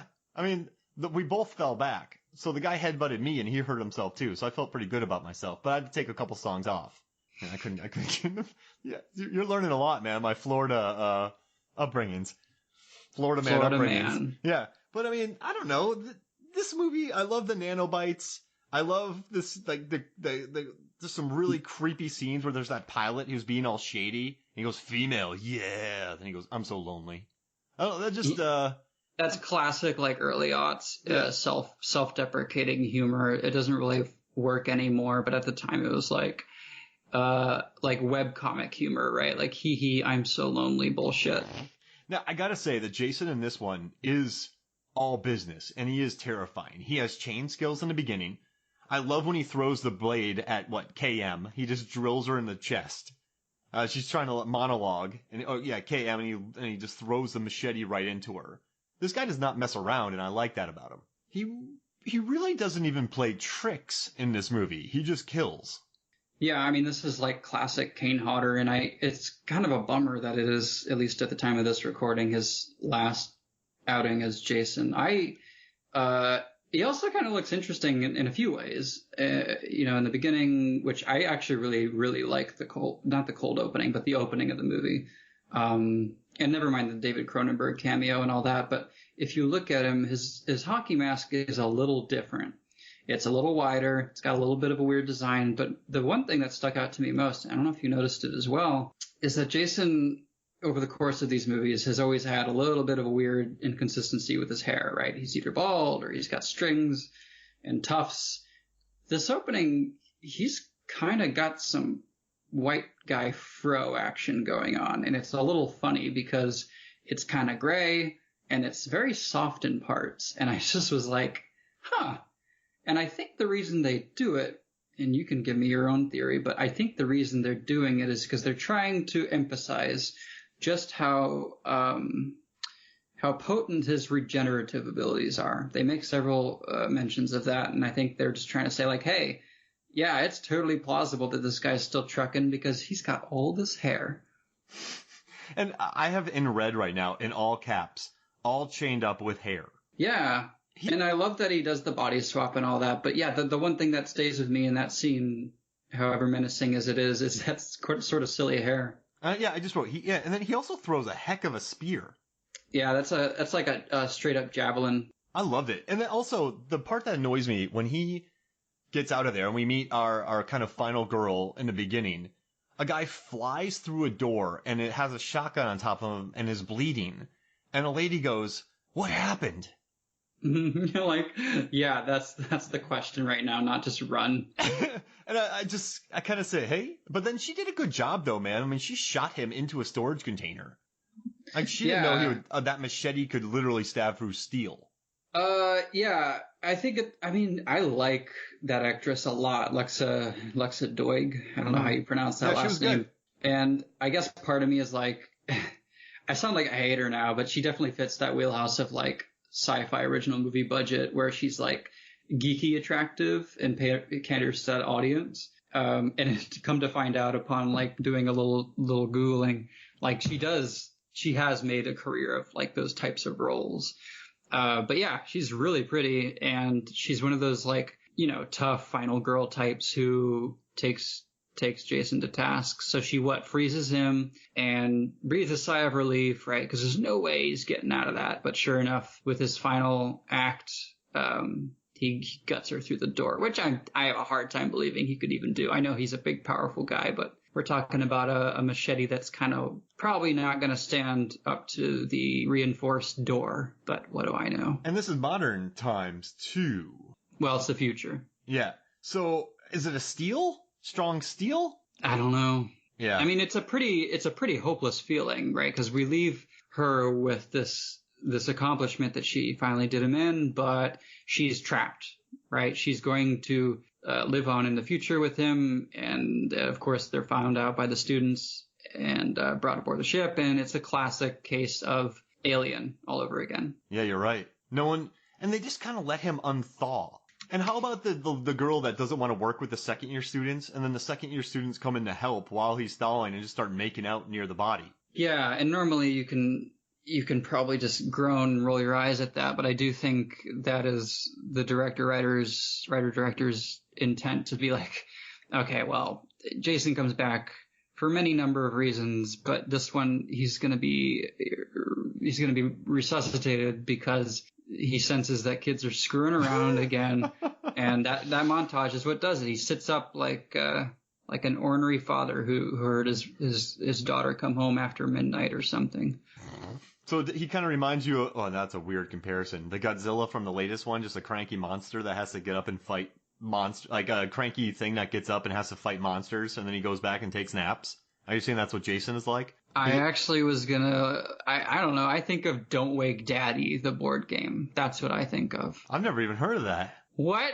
I never really played board games. I mean, as long as you were a child of the 90s, there was an ad for that damn game on like every kid's channel. It's this stupid board game where you walk around, you don't roll a dice. You have to like hit the alarm clock and you better fucking pray that that's not going to wake Daddy. And Daddy sits up in his bed and he loses his nightcap. That's what I think of. Cause that's the way Kane Hodder's, mannerisms work in those movies. He's very, I don't want to say not subtle, but he's jarring. I had never heard of that game. I think you would be proud of me because I had Hero Quest, the one where you had to fight goblins, and I had the other one with a huge map, and you had horses, and then you moved them around on the little octagons. That sounds like every tabletop game ever. No, but it was huge. It was like that sounds like every tabletop game ever. Risk? No, there was a map. Like it was like a 4x4. All right, well, I'll take your word for it. But that's what I think of when I see Jason come back to life upon sensing that the kids are up to no good again. So, Don't Wake Daddy. I love that. And then all the while, poor Rowan is saying, wait, are you really unthawing this guy? Why did they unthaw him in the first place? Yeah, I don't really know why they bothered to do that. I think the blonde hot scientist girl was like trying to get a sense of the scientific discovery, maybe, because she does take his eye out finally, his rotted eye. Oh yeah, she takes his mask out and she's like, "Oh, I see why you wore the mask." Yeah, but I don't really know what was to be achieved by warming up his cadaver. And she gets her face smashed. Yeah, and that's more for us. That's a gift to us because it's a wonderful scene. Now, I know Mythbusters did a part on that, but of course that wouldn't work. Are they just doing that for fun? Like, so when they said myth busted, I mean, it's not even a myth, right? I don't know. I kind of thought it could be possible, maybe. Oh, so I guess it was plausible enough. Sorry, Mark. Some of us are dumb. But in the Jason X world, it was possible. In movies, anything is possible. But it's a different world from our world. Vin Diesel can fall 80 feet and not break ribs because gravity. Or their bodies. Right. You know what I mean? Yeah. I sounded like the ICP guy talking about magnets. How do they work? Magnets. What's the deal with those? How about the giant screw death? Oh, I hated that one. Where he's spinning around? You didn't like that at all? No, and I'll tell you why. It has nothing to do with the actual kill. I think it had everything to do with the follow-up punchline. Right? It was like, oh, how's so-and-so? And she taps into her stupid mic and goes, he's screwed. Oh, no. Yeah, that's bad. That's lame as hell. Yeah, that was bad. Okay, put yourself in their position. You got an elite squad trying to hunt down a very hostile killer, and it's life and death. And there's kids on board, and this is your job. This is what you trained for. And you're dropping like flies. And your boss phones in and says, "Hey, how's your buddy doing?" And you know that buddy's dead. Maybe you weren't friends with him. Maybe you were enemies. But you have the lacking discretion and unprofessionalism to say, he's screwed, because you think that's so clever and funny, and that like somehow provides levity to this situation. Could she have said, "He's dead. How do you want me to spin this?" I don't think there's a way to shut up. Shut up. You almost bit. You bite my tongue. That's what I'm biting. You like that? No, not a fan. Moving on. All right, moving on. That one guy bragged during the thing that those two guys playing the video games that he was killed by Jason twice in the same movie. Did you like that scene where Jason killed the alien? How did Jason see the alien? Yeah, I was actually thinking about the same thing because they have like headsets on, right? Yeah. Yeah, and it is a unique thing to be killed by Jason twice. So that guy's kind of lucky in that respect. I don't know how many other people got that. Unless you're like Shelley from Part 3, in which case you didn't really get killed by him the first time. You were just faking it. But yeah, that scene's kind of cool because it sort of leans in again to what I mentioned before, right? Which was the native environment and using those unique kills. And if you're taking Jason to space, you got to make him unique.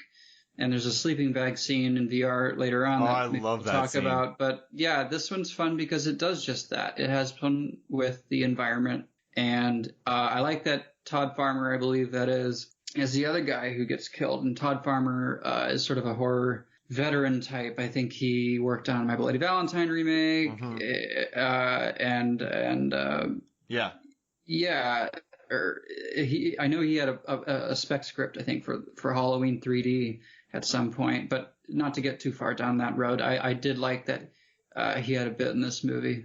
Well, he wrote Jason X. He wrote the My Bloody Valentine remake. He did Messengers, the story, and then he did Drive Angry. That's right. Drive Angry was, I think, the big one that they had. Yeah. Which, I mean, it's a good idea. I would have been very curious to see their version of Halloween 3, because I have no idea what that script looked like, and maybe I read it at some point. I'd like to hear that. Yeah, and I would have been really curious as to, like, Todd Farmer's vision for the Halloween 3 script that he had put up, because that was supposed to come off the heels of Rob Zombie's first two. And I don't know if that would have, like, picked up that story or betrayed it or gone in a different direction or what, but it was supposed to be 3D. Can I tell you something interesting? I can't stop you. All right, so Nick Cage wanted to be in Constantine, but he didn't get Constantine. So then he did Drive Angry, which is kind of Constantine. Is it? I mean, he's running away from hell. Hell's chasing him. Is that why he's angry? Yeah, is that why he's driving angry? He's angry, yeah. So he's like he's going out to stop all these evil people. So he is, I mean, I wonder if that was him doing that. What do you think? I actually haven't seen it, but I know that movie performed semi-well. Oh, Drive Angry? And, yeah. Yeah, I forgot it. I mean, I guess that's like leaning into Nick Cage as a caricature, which I think is like super in vogue now, in the same way that like Jeff Goldblum is a quirky, zany guy.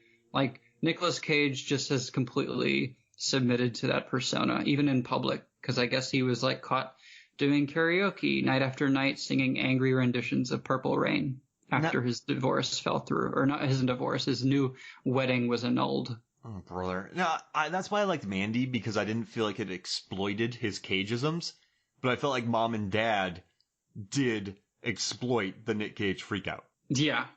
Yeah, I think that's fair. All right, so another part in this movie that people like a lot. I mean, there are some moments that are very memorable in this film, but I think the most inspired is the VR camping bit where he smushes the two campers in the sleeping bags.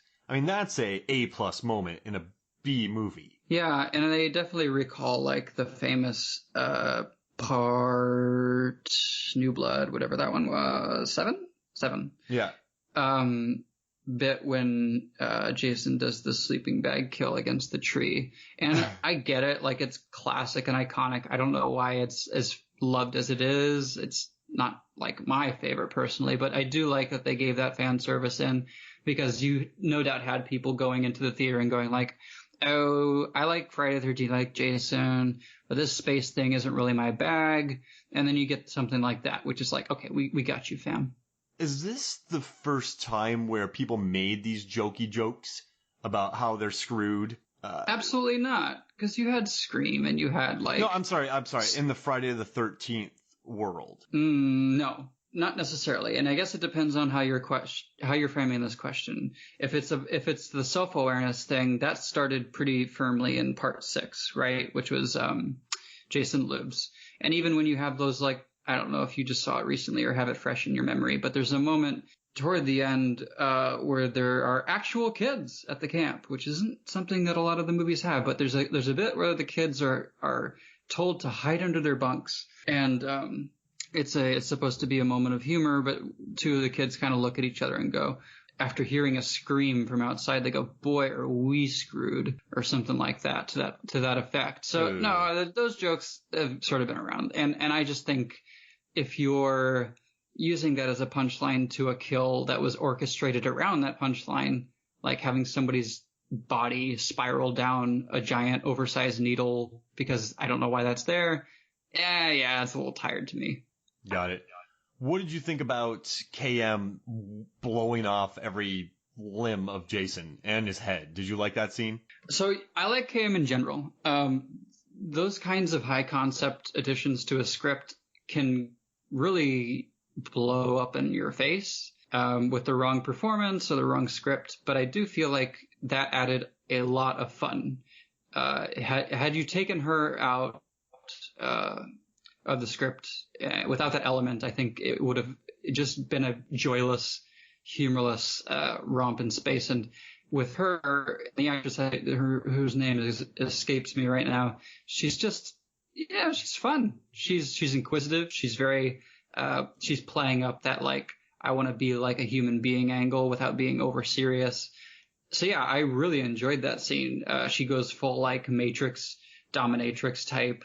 And she even lets Jason like get a hit in just to make a joke and catch him off guard. So to your point, when she blows him to smithereens, like that's a sick scene.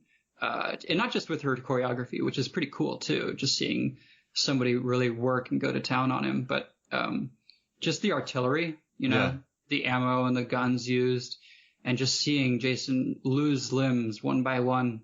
And of course he's brought back to life with the nanomachines or what have you, and made to look like a Power Ranger, which not a fan of, but yeah, that is a fun and satisfying scene.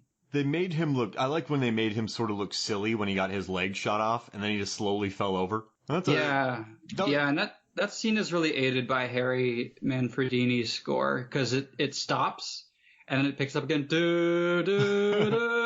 Nope, shot again. And he has some fun with that, so I like that part. Yeah, I think you're right about Lisa Ryder. She played KM. She did have fun with it. So there was it was a good it was a good performance. Right. It wasn't like Haley Joel Osment in AI, right? It's not some like navel gazing pondersome crisis she's going through, but she has a master, she serves him, and she's a bit where she wants to have nipples, and it's like, it's kind of a funny part, but it also reflects her character, right? Like she wants to be more realistic, and she takes issue when people call her out as a robot. That was a good bit too, I guess, with the nipples, right? That felt human. Yeah. It didn't feel like a sleazy Friday the 13th nudity thing, which if her boobs were like circus sized, then yeah, it would have been very firmly within the Friday the 13th wheelhouse, but it didn't. It felt a little bit more character building, right? Yeah. And I gotta tell you, if you're an exec, right, and someone says, listen, Jason gets frozen 400 years. This group of nubile students and Marines find him with a frozen woman. He wakes up and she tries to stop him while he's killing them in space. That's a good pitch if you're gonna go to space, right? The idea of this movie isn't bad. Well, it's not bad. Excuse me. It just sort of follows through on the promise of the punchline, right? For years, these movies keep going, right? And it's like, okay, well, we're going to put Leprechaun in the hood. We're going to put Michael Myers on reality TV. We're going to put Jason in space. So in a lot of ways, it was sort of an inevitability. Yeah. But I don't know if that necessarily makes it a bad plot. It just makes it sort of uninspired, maybe. Yeah, I can see that. But for some reason, I like this movie. Well, it's grown on me, and I know I mentioned that before, but I think at the time, whatever, 2001 or 2, that kind of movie may not have been for the time. In a 2019 environment where everything is very lovingly nostalgic and can take its jokes in stride, maybe it would have fared better with a more self-aware tone. But back then, this was very firmly, like I said, a bodies at the floor, drowning pool, gearing to teenagers who want to see Jason do some shit in space type affair. No, yeah, I'm with you. So, you said you didn't like his mask. Tell me about that. No. Oh, what's there to like, really? I mean, Kane Hodder liked it. Well, I'm happy for Kane, but I think that's a thing that works maybe really cool as concept art. But boy, when they get it on him, and look, I love Kane. I think he is the definitive Jason. But when you put stuff on like that on his body, he's just so stocky that like it does make him look like an oversized Power Ranger. It looks cheap and plastic. So I'm not even going to get into the logistics or logic of why the nanomachines decided we're not going to heal this guy. We're going to make him better. Despite that machine really eating it too, that machine was left in a pretty rotten state. So apparently the nanomachines were instructed to erect him a new, far superior facial mask.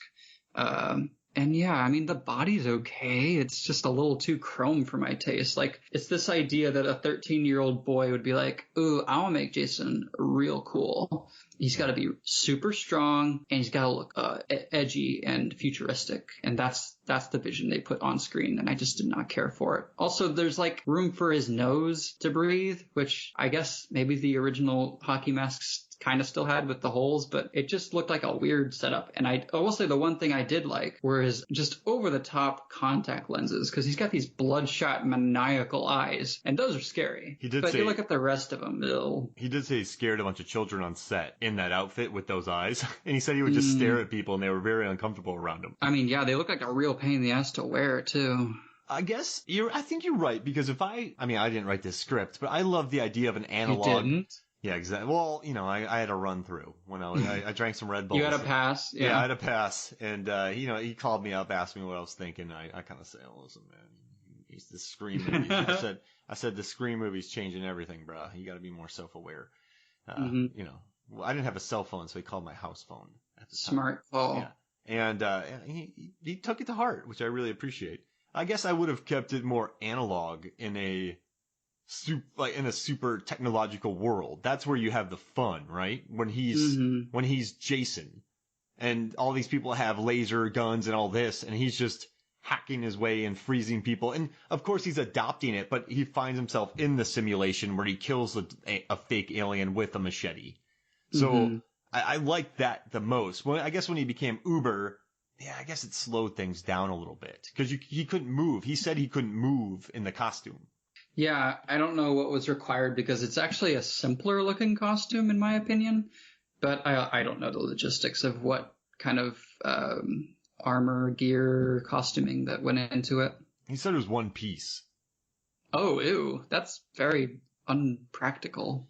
Yeah, and I mean, it's better than, like, he just had a little jacket in the other ones. Yeah. But any final thoughts about Jason X? Or 10? Yeah.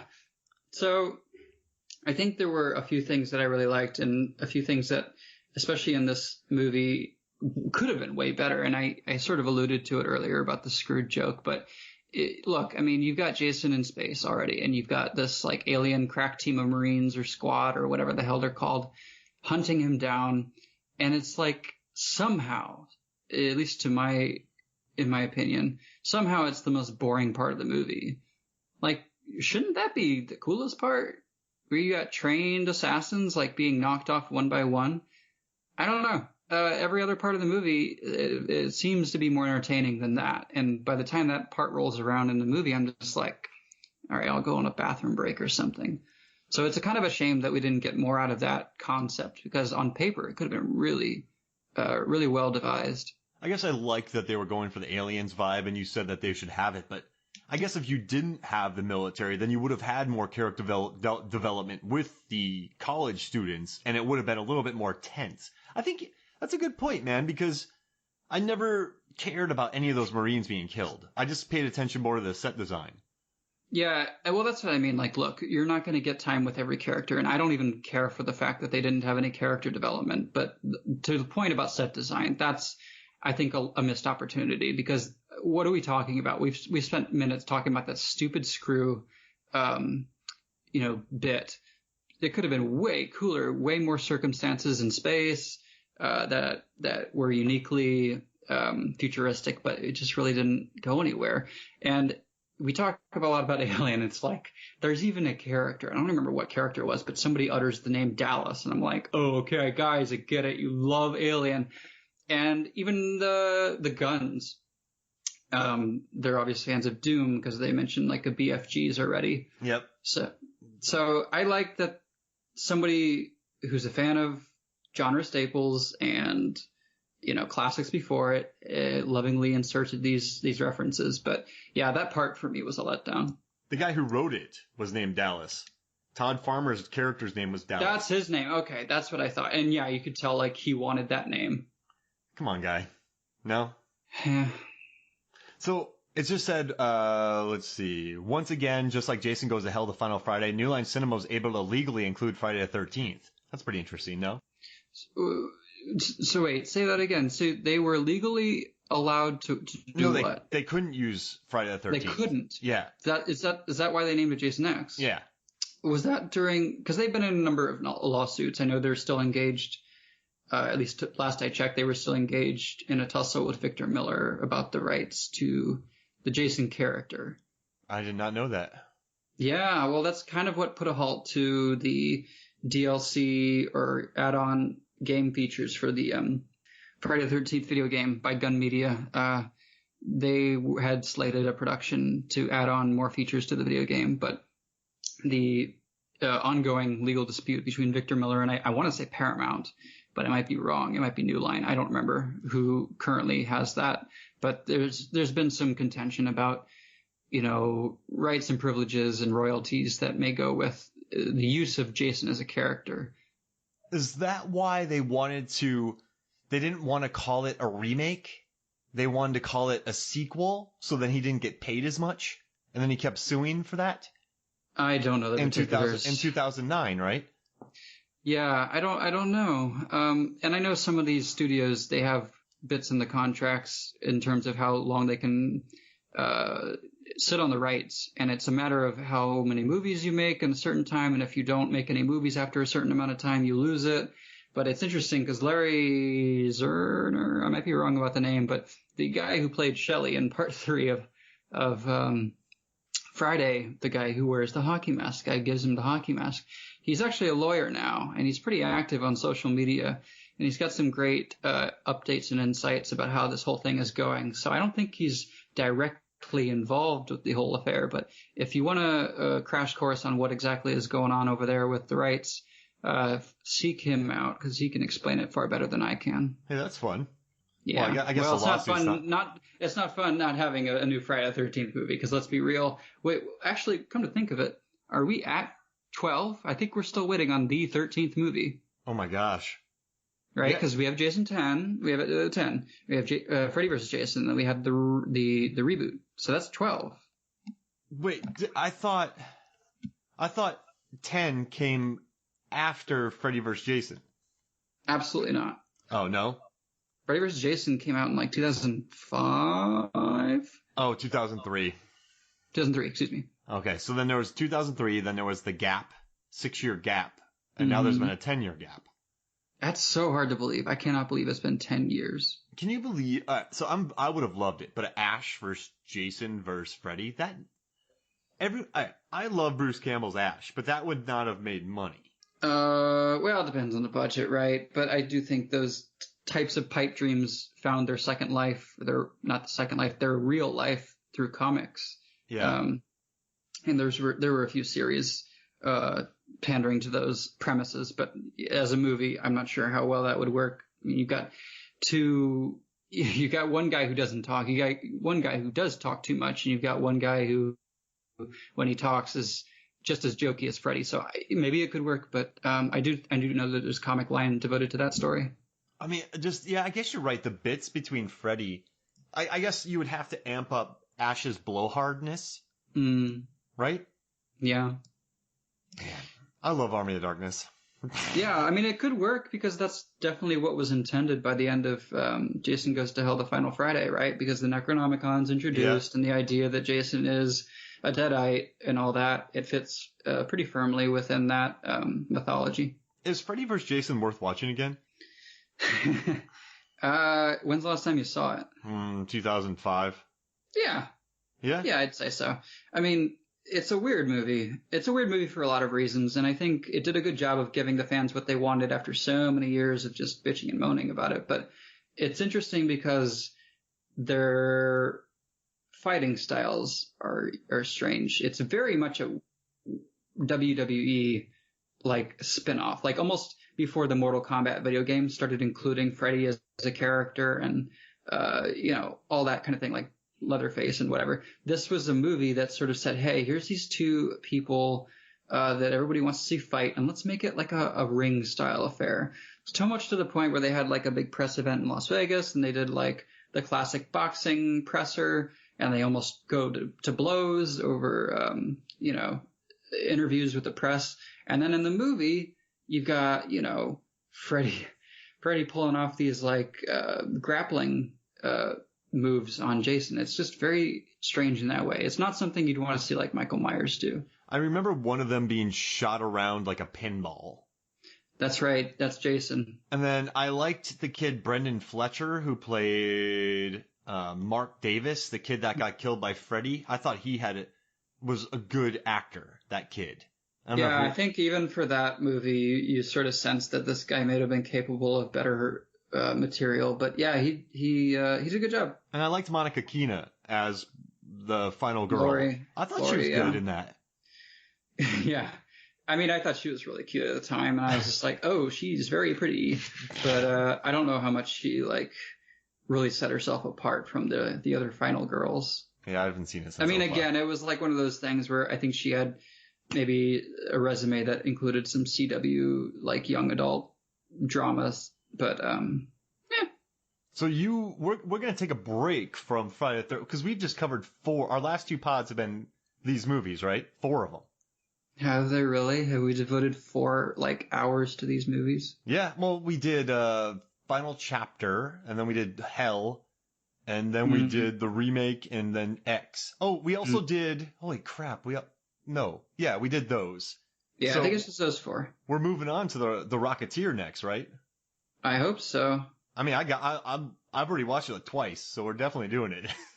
Good. Yeah, I'm excited. My problem is, I'm just probably going to be gushing over it the whole time.